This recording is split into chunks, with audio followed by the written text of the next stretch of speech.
Today, a predatory lending crackdown.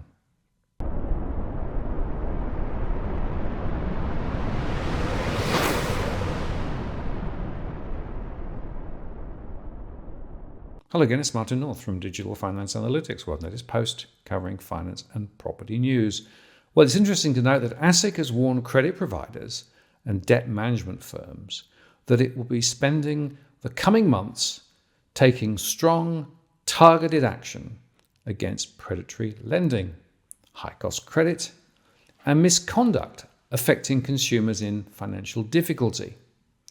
The warning comes after a recently released enforcement and regulatory update highlighted over $30 million worth in civil penalties secured by ASIC, as well as the commencement and finalisation of court proceedings against credit providers in the first quarter of 2023. ASIC's enforcement actions for the quarter included launching its first court proceedings in relation to alleged greenwashing conduct by Mercer Superannuation, in which ASIC alleged that Mercer was making misleading statements about the sustainable nature and characteristics of some of its superannuation investment options. The proceedings followed the issuing of over $140,000 in infringement notices in the past 6 months in response to concerns about alleged greenwashing. The financial services regulator also successfully prosecuted a case against ANZ Banking Group for breaching the National Credit Act. That resulted in ANZ receiving a $10 million penalty over its home loan introducer program. And ASIC also secured a $15 million penalty against GetSwift, the largest penalty levied to date against the company for breaching continuous disclosure obligations, and addressed disclosure and governance failures with court proceedings against Terracom and the former Freedom Foods Group.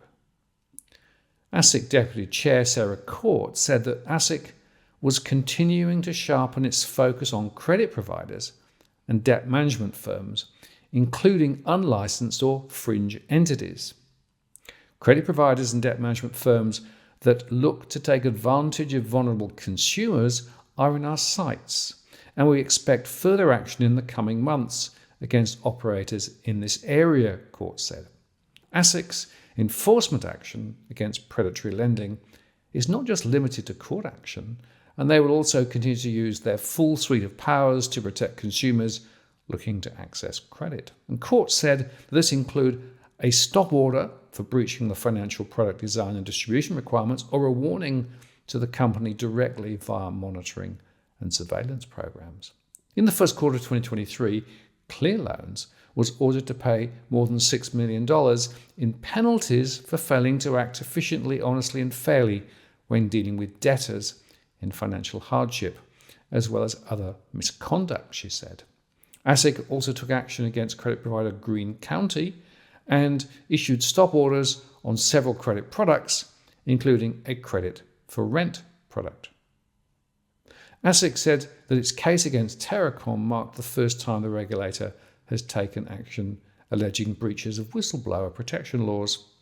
The enforcement outcomes of the last quarter reflect that we will not hesitate to take swift action when we see misconduct that harms consumers or undermines market integrity. Where appropriate, we'll also test new areas of the law, as we are doing with our greenwashing and whistleblower cases, Court said.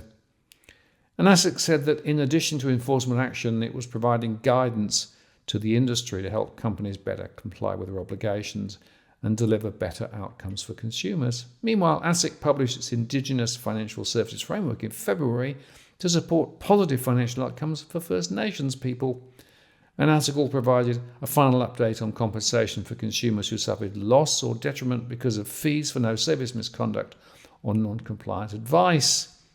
ASIC said that 6 of Australia's largest banks and financial institutions paid or offered a total of about $4.7 billion to affected customers over the 8 years that ASIC monitored the remediation programs. Now, 2 points here. This is a very critical time for many households because they are under critical financial pressure, as we saw in our surveys. And that means that they are more vulnerable compared with a few years ago. So it's absolutely right that ASIC looks at this very seriously. But I'm also of the view that we are still seeing a lot of lending going on that shouldn't be going on. And this is, of course, because the financial system relies on providing more people to give them more credit. That's the whole basis of it. So there is a very significant contention between what's right for consumers in terms of their ability to manage those obligations, the debt obligations in particular, and the financial institutions themselves who want to lend because that's how they make their money. So while ASIC's intervention and actions are laudable, they are necessary but not sufficient, in my view, to protect consumers at the moment. And as I keep saying and reminding people, just getting more debt doesn't necessarily solve the underlying financial pressures that people are under. And in fact, those who are vulnerable tend to end up paying a lot more, for example, through buy now, pay later or payday loans, or indeed sometimes will even position themselves with a particular institution without disclosing their full financial debts. Now, this, of course, is a major concern because it means that later they may be unable to service those debts. And it is worth remembering, of course, that the credit scores in the system at the moment are not necessarily totally accurate and are somewhat delayed. So often people are getting debts when they shouldn't be getting debts. And as I keep saying, more debt is not the solution. What is the solution is to trim back spending, prioritize, build a cash flow, and all those things. I'm Martin North from Digital Finance Analytics. Many thanks for watching, and I'll see you again next time.